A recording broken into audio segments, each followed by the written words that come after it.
Hey guys, this is Elizabeth with Ellie's Handcrafted Jewelry, and today I'm going to be sharing with you my top 3 bestsellers that I have had at my craft booth that have helped to bring in over $1,500 in sales revenue. And if you stay until the end of this video, I'll also share with you some of the things I look for in an event to determine whether or not it's really worth paying that booth fee and sitting behind that table for hours on end.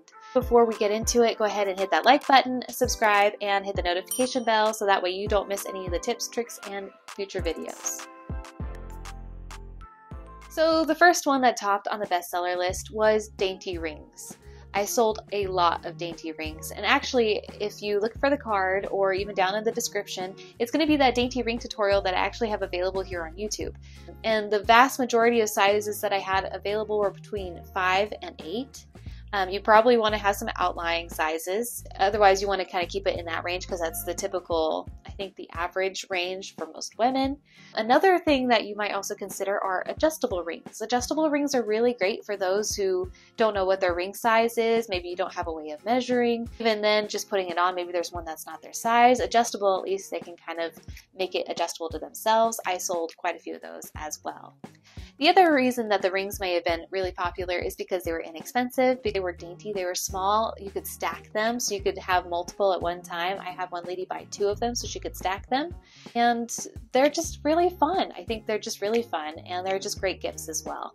The other thing that was really popular were earrings, which is not very surprising. When you're running out the door, the first thing you think to grab, usually as a gal, is probably earrings. The other thing that I noticed is that they were very theme oriented, so it kind of depended on what season you're in. So if you were at a spring booth having something with flowers, I actually have a tutorial with hammered flowers, you could add those and integrate those into your earring pieces or create earrings with those. The other thing was Christmas was a really big one, is the Christmas tree earrings that I have available. I also do have a snowman earring available.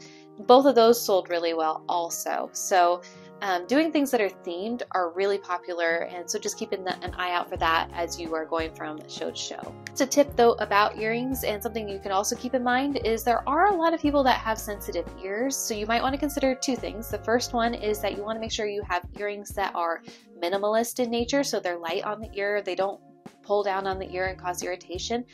The other thing you want to keep in mind is you want to make sure that you have ear wires that are nickel and lead free at the very least. There are some people who get irritated with the copper wire also. So I actually don't use copper wire for my copper earrings. I actually use, it's an iron based ear wire, and it's coated to look like copper, but it's iron, so it's lead nickel free. I have had no issues or complaints so far from people who have allergies. I'll leave a link in the description below to where I get those so you can look at those. They also have bindings and chains and things like that too, so be sure to check in the description below for those.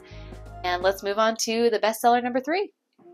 Now the third bestseller were pendants, and now I don't sell mini pendants per se, but I do sell a lot of smaller pendants, and those are the ones that sold the most.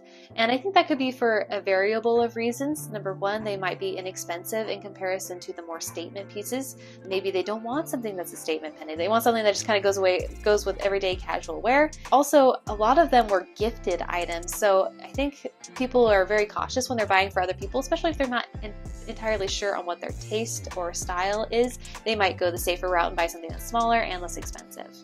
Now, with all of that being said, having these items at your booth is not going to guarantee that you're going to make an X amount of dollars in sales. There's going to be a few things that are going to determine this. Number one, what time of the year is it? Is it Christmas, when people are spending more money shopping for gifts or even for themselves? Or is it going to be in June and July when people are probably out vacationing? Now, I'm not saying that you cannot sell anything in July or even June. But what I'm saying is it's going to be harder because maybe your population, your demographic, isn't shopping that time of year like they would be around Christmas time. The second thing to ask is, how big is the event? How many people are going to the event? Now, there's something to keep in mind when you are looking for an event. If you're going to be going to a small event, let's say that there's 100 people that are going to come through. We're just going to use that number because it's a nice even number. The average sales conversion in person is 2 to 5%. So that means that at the very least, you're going to have 2 people purchase from you, at the most 5.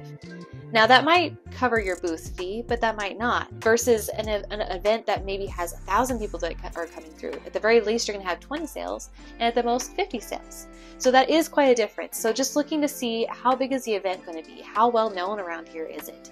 The third thing to ask is how well advertised is it? I've been to events where they don't advertise at all and nobody shows up. So therefore, no sales. It's a waste of money for you and waste of time. Are they advertising it on the radio? Is it on a billboard somewhere? Do they have signs everywhere? Is it on social media? Having a lot of advertisement is a good sign that the event is going to be at least somewhat successful. The other thing to keep in mind is how many people from your sales demographic are actually going to be at the event. Now that means that you need to know who you're selling to. So it's kind of a good idea to have an avatar. Like, what are the interests that the people I sell to? What do they do? What do they drink? What do they eat? Okay, maybe not that specific.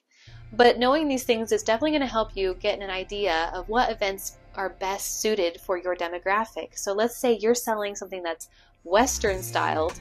You don't want to necessarily be at some hip boutique event. You want to be something like, you know, a rodeo event, you know, where there's going to be people in your demographic coming through in your traffic. So that way you can sell to them.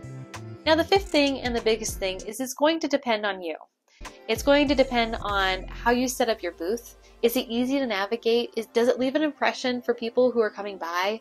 Also, are you going out and striking conversations with people? Are you talking to them? Are you listening to them and hearing what their needs and desires are? Because by doing this, you're going to help them by introducing them, your customer, to your product. And so you're going to be meeting that need for them, and then they are going to be meeting a need for you by making a sale. And I just wanted to share with you that I'm going to go ahead and leave some resources down in the description below that have really helped me to improve not just the sales pitch, but improving me as a person, that helped me to develop my skills, to grow more aware of my customer and their needs, so that way I can meet their needs with my products. I hope that you guys found this video helpful. Feel free to leave your comments down in the description below, and also feel free to share your own craft show experiences. I'm sure there's a lot of us who could learn from all of you. We can all learn from each other, so I'd love to hear more about that down below. And until next time, you guys have a great day.